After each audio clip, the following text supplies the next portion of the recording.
Hello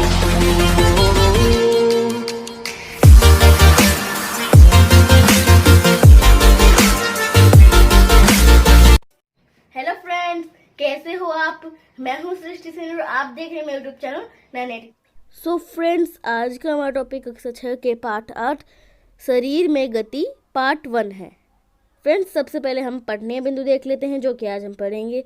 number 1 पे है गति क्या है। नंबर 2 पे है हमारे शरीर में होने वाली विभिन्न गतियाँ। नंबर 3 पे है संधि मतलब जोड़ किसे कहते हैं। नंबर 4 है हमारे शरीर में विभिन्न संधियाँ। और नंबर 5 है इस टॉपिक में कुछ महत्वपूर्ण तथ्य। फ्रेंड्स, सबसे पहले हम नंबर 1 बिंदु गति क्या है वह जान लेते हैं। हमारे शरीर के बाहरी व आंतरिक अंगों का हिलना डुलना या उसमें हलचल होने को ही हम गति कहते हैं। दोस्तों, जैसे कि हमारे शरीर के बाहरी व आंतरिक अंगों मतलब जो बाहर के अंग और अंदर के अंग।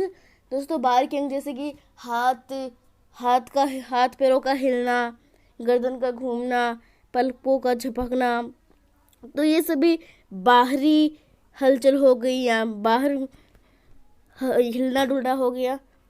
और जो आंतरिक अंग मतलब जो अंदर के अंग होते हैं, शरीर के अंदर के अंग होते हैं, मतलब जैसे कि हृदय का धड़कना। दोस्तों, हृदय जैसे जन्म से लेकर मृत्यु तक आदमी का हृदय धड़कता ही रहता है। इसी प्रकार फेफड़ों में हवा भरना व छोड़ना, मांसपेशियों में संकुचन। जैसे दोस्तों आप देखते हैं कि जो पहलवान वगैरह होते हैं वह जैसे अपने हाथों से ऊपर करते हैं तो उनकी नसें दिखने लग जाती है, मतलब उनकी मांसपेशियों में संकुचन होने लग जाता है। तो ये आंतरिक अंगों में हलचल है। तो इसकी परिभाषा हमारे शरीर में बाहरी व आंतरिक अंगों का हिलना डुलना या उसमें हलचल होने को ही हम गति कहते हैं। दोस्तों, हमने गति क्या होती है वह जान लिया। अब हम जो हमारे शरीर में जो विभिन्न गतियाँ होती है वह जान लेते हैं। हमारे शरीर में बाहरी व आंतरांगों में विभिन्न गतियाँ होती हैं। नंबर 1 हाथ पैरों का हिलना। नंबर 2 पलकों का झपकना। दोस्तों, जो पलक होते हैं वह 1 मिनट में 20 बार, हमारे जो पलक होते हैं वह 1 मिनट में 20 बार झपक जाते हैं। अब है नंबर 3 गर्दन का घूमना। नंबर 4 हृदय का धड़कना। नंबर 5 फेफड़ों में हवा भरना व छोड़ना।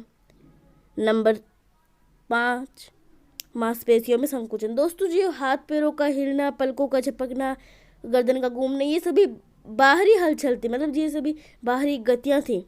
और जो हृदय का धड़कना, फेफड़ों में हवा भरना व छोड़ना, मांसपेशियों में संकुचन, ये सभी आंतरिक परिवर्तन थे।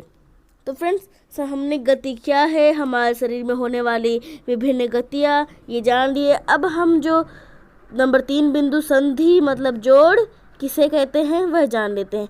हमारे शरीर में विभिन्न हड्डियाँ आपस में जुड़ी होती है जहाँ से हम इन्हें मोड़ सकते हैं, अतः हड्डियों के जोड़ को ही हम संधि कहते हैं।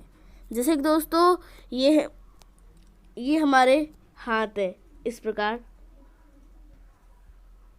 तो दोस्तों, यहाँ पे जो एक हड्डियों का जोड़ होता है, तो जो ये जोड़ है इसे ही हम संधि कहते हैं। मतलब जो जोड़ होता है इसे ही हम, यहाँ पे मान लो 2 हड्डियाँ होती है और इधर भी हड्डियाँ होती है। यहाँ पे एक रेडियस हड्डी होती है और एक यहाँ पे अल्ना।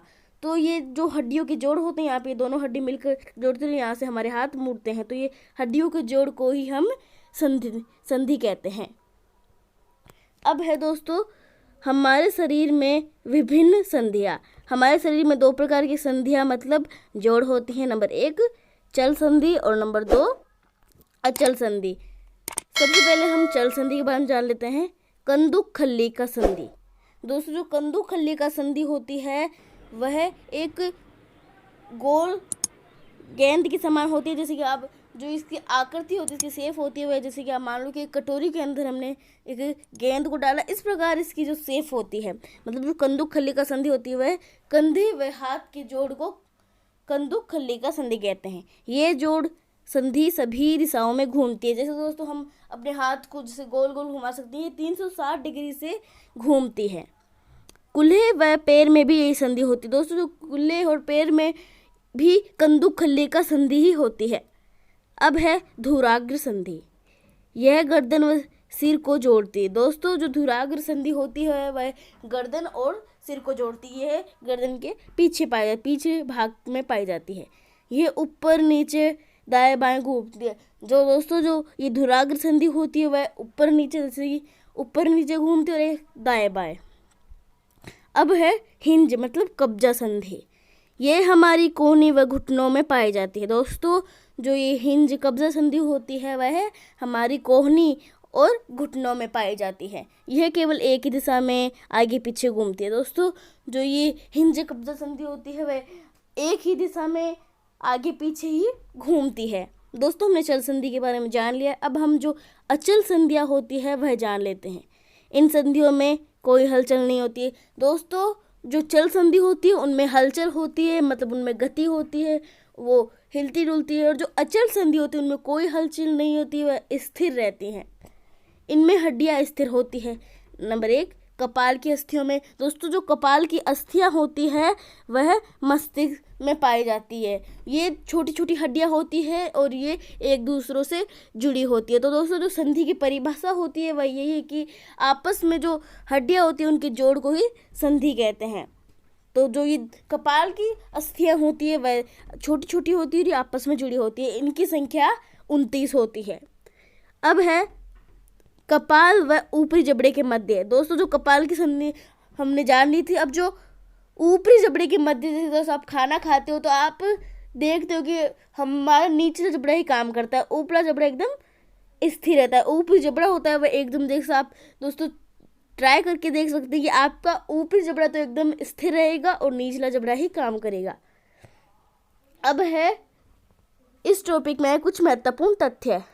नंबर 1 है गति। हमारे शरीर के अंगों में हलचल होना। जैसे दोस्तों ने गति की परिभाषा ऊपर पढ़ी थी कि हमारे शरीर के बाहरी व आंतरिक अंगों का हिलना डुलना या उसमें हलचल होने को ही हम गति कहते हैं। तो मतलब जो हमारे शरीर में जो हलचल होती है, गति होती है, उसे हम गति कहते हैं। अब है संधि।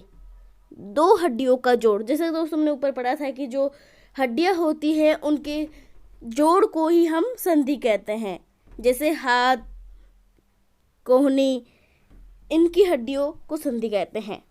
अब है चल संधि। ऐसी संधि जिनमें जुड़ी हुई हड्डियां हिलती डुलती है। दोस्तों चल संधि उसे कहते हैं जिसमें जो संधि जुड़ी हुई होती है और उनमें गति होती है, उनमें हलचल होती है और वो हिलती डुलती है। अब है अचल संधि। ऐसी संधि जिनमें जुड़ी हुई संधियां हिलती डुलती नहीं है। दोस्तों चल संधि में तो जो संधियां जुड़ी हुई होती है वह हिलती डुलती है और अचल संधि में जो संधि होती है वह स्थिर रहती है, उनमें कोई हलचल नहीं होती, वह हिलती डुलती नहीं है। जैसे कपाल की अस्थियां। अब है कब्जा संधि। दोस्तों जो हमारे घुटने होते हैं, कोहनी होती है, उनके जोड़ को ही हम कब्जा संधि या हिंज संधि कहते हैं। दोस्तों आज हमने कक्षा 6 के पाठ 8 शरीर में गति पार्ट 1 पढ़ा। फ्रेंड्स सबसे पहले हम जो पठनीय बिंदु पढ़े थे हमने वह जान लेते हैं। नंबर 1 है गति क्या है। नंबर 2 है हमारे शरीर में होने वाली विभिन्न गतियाँ। नंबर 3 है संधि मतलब जोड़ किसे कहते हैं। नंबर 4 है हमारे शरीर में विभिन्न संधियाँ। और नंबर 5 है इस टॉपिक में कुछ महत्वपूर्ण तथ्य। फ्रेंड्स उम्मीद करती हूँ कि आपको आज का मेरा वीडियो पसंद आया होगा और आपको आज के मेरे टॉपिक में से बहुत कुछ समझ आएगा। तो फ्रेंड्स आपको मेरा वीडियो कैसा लगा नीचे कमेंट बॉक्स में जरूर बताएं। यदि अच्छा लगा हो तो लाइक कीजिए, सब्सक्राइब कीजिए और बेल आइकन जरूर दबाएं। तो फ्रेंड्स मिलते हैं अगले वीडियो के साथ। धन्यवाद।